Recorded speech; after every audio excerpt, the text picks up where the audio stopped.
Lambert Wilson est du genre à s'investir à 1000% dans chacun de ses rôles. Les spectateurs retrouvent le comédien au cinéma dès le 22 février 2023 dans le film Les choses simples, auprès de Grégory Gadebois. Dans cette comédie signée Éric Bénard, l'acteur incarne Vincent, un entrepreneur accro au travail qui interrompt sa course effrénée un jour, alors que sa voiture tombe en panne sur une route de montagne. Décidément, il aura tout joué. En tout et pour tout, on liste plus de 100 longs métrages dans sa filmographie.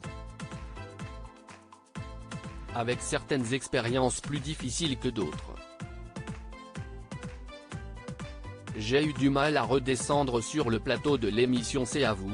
Lambert Wilson a effectivement été questionné à propos du tournage du film Des hommes et des dieux, sorti en 2010. En fait, je pense que dans ce film tellement intense de Xavier Beauvois, le Boeing avait décollé un peu en nous, se souvient-il. On était dans une sorte d'élévation, un peu une forme d'hystérie collective. Pour moi, ça a vraiment été un peu dangereux. J'ai eu du mal à redescendre. Toute la question du drame des moines de Tibérine, et puis aussi de l'intensité des rapports entre les frères, on l'a vécu avec les acteurs. Et moi je suis parti un petit peu vers le haut. Si est-il la seule fois.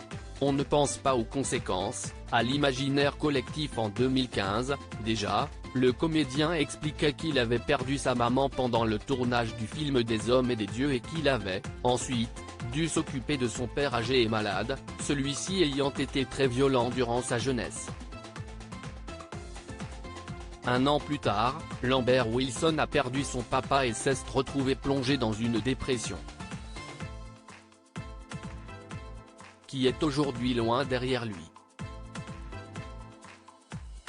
Quant à ses rôles au cinéma, il en a vécu d'autres. Des vertes et des pas mûres. Cette inconscience totale, par exemple, d'incarner le général de Gaulle au cinéma. On ne pense pas aux conséquences, à l'imaginaire collectif, assure-t-il. Si est après qu'on prend conscience du danger.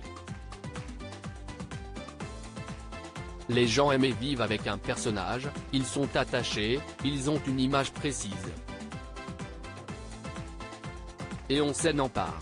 J'adore le film de Gabriel Le Baume mais je pense que si est trop complexe la réalité de Gaulle pour la réduire à 1 ou 2 heures et en faire une incarnation.